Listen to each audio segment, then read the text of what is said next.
When I first started my landscaping business, I thought I would never, ever negotiate on price. And if a customer said something was too expensive, honestly, I just kind of hit a roadblock.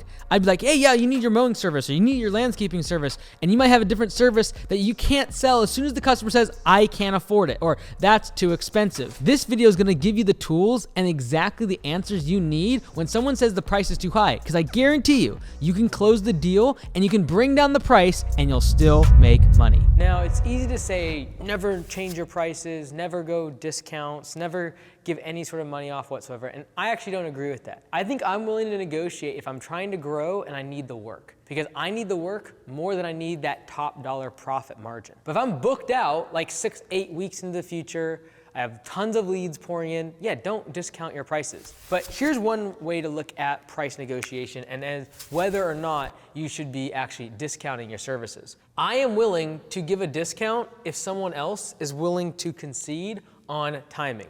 For example, it's the middle of spring rush. I'm super busy. I'm booked out 5-6 weeks and I have leads pouring in. I can't get to the work. I'm super overwhelmed. Someone's like, oh, this isn't gonna work for my budget. Hey, I'm willing to give them a 10% discount if they're willing to do the project in the middle of winter. Hey, it's gonna be like 6 or 7 months, but if you're willing to concede on timing, I'm willing to give you a discount. Why? Because I need as much work in my off season as possible. So if you can take time insensitive jobs and push them into your off season from when you're really busy to when you don't have a lot of work coming in, I'd recommend that being a time when I'm okay with discounting. Now, if someone also says, hey, it's not inside my budget, things are too expensive, or you're too expensive, or whatever it might be, the other thing that I can do is change the scope of the work.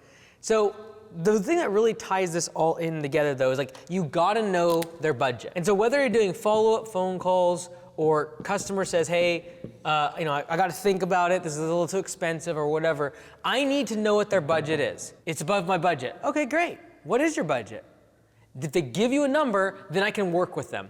Because I can either delay the project off into my off season, or I can change the scope of work to fit inside their budget. If they say their budget is $5,000 and my estimate, my current proposal is $7,000, that's fine. I will work with them on what is included for their budget, the $5,000. So that's why, again, we were going to have the estimate split up in as many chunks as possible, and maybe I just cut back on how many trees I'm installing, or how many yards of mulch, or I don't include a certain area of the project in order to fit inside their budget. So I'm okay with conceding on price, but I'm only going to concede if they're willing to move it into the off season, or if they're gonna actually cut out things from the job itself and reduce the scope of the work being done. The only other time to discount is if you have massive amounts of excess capacity. So excess capacity is going to be coming in the form of capacity. You have a whole bunch of trucks, you have a whole bunch of employees, you could do way more work than what you're currently doing. That's the only other time I would reduce the price and give them a discount to get the job on the schedule. So if anyone ever tells you that you'll never move on price, realize that if a customer is willing to work with you, or if you're in the position where you need to get jobs on the schedule, that's when I'm willing to discount, assuming I know what their budget is, I can close the deal, especially if I'm on the phone doing a follow-up phone call, and get the deal closed immediately. I mentioned that one of the reasons you would lower your price is if the customer is willing to move their job into the off season, when you don't have as many jobs and you don't have as many leads coming in. But in the perfect world, we wouldn't have an off season. We'd have leads coming in year round, we'd have revenues staying consistent year round, and we wouldn't have a trailing off of our profits at the end of the year. If you have that problem, I want to help you solve it.